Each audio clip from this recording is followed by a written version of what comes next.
All right, we're with Great Falls head coach DeMarcus Simons. His team gets off to a 1-0 start. First of all, Coach, how's that feel?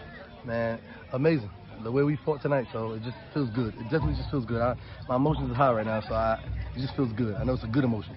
I don't want to dwell on negative too long, but we obviously had kind of an ugly play over on the sidelines. Definitely. One of your players was almost thrown over a fence. Indeed. Did you get an explanation, A, of why there weren't any ejections, and then is Zay okay? Because he didn't play after that play.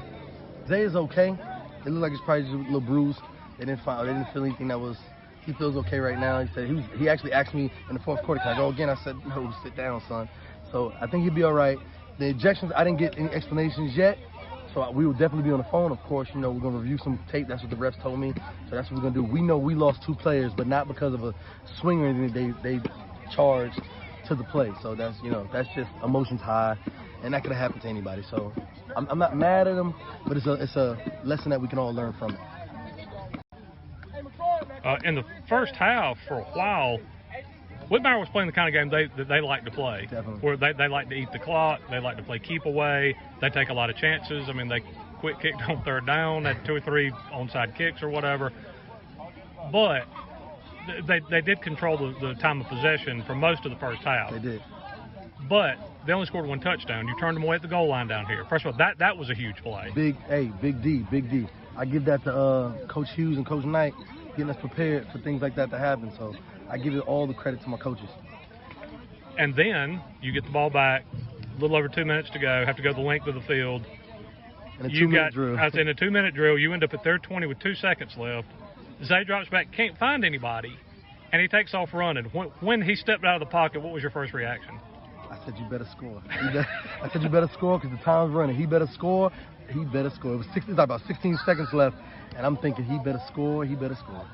And he ends up, by the time he scores, all the time has expired. Right. Off the clock. But what kind of momentum swing was that going into the half? Shoot, that drive alone was the momentum swing. And that was definitely my offensive coordinator, James McCord. Like, it was just, he was dialing it up. I told him, yo, you got it. 2 minutes left, you got it. And he dialed it up.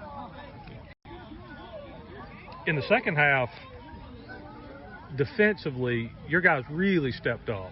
A lot more penetration. You were getting blowing up a lot more plays and I don't in the backfield. take... Did you make any adjustments of any kind, or was it just?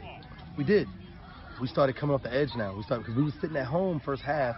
We started coming off the edge, and I think, you know, to use what happened with Zay to a positive, we fired up. Man. That's our brother. You know, we are our brother's keeper, and that's just what it was. We had to turn it up. Obviously, coaches always want to take something out of the game that the team needs to work on. You don't want it getting too high or whatever, although this was a great win. Ton of penalties tonight and a lot of things like that. So there are some things to clean up. Definitely. Did you see the ball on the ground? We had about 3 or 4 fumbles. So definitely ball security, man. That's going to be something big that we work on this week. Ball security. I know Eau Claire is going to be scrappy just like us because they're just known to be scrappy. So ball security is going to be big, man. And then just for you personally, last year your hiring was delayed because of COVID. You basically your players got to touch a ball 10 days before your first game. That was exactly. So you had no time you couldn't install anything. You actually got an off season. Can you just talk a little bit about the difference that made? Actually having a spring, actually having a summer. It was 0 to 100. We got to do some 7-on-7s. I got a coordinator in here for 2 years in a row, you know, because we co-coordinate, but he got to touch it for 2 years in a row. They're familiar with things that's going on, so that's definitely good. When guys got some familiarity to things, that makes everything slow down a little bit.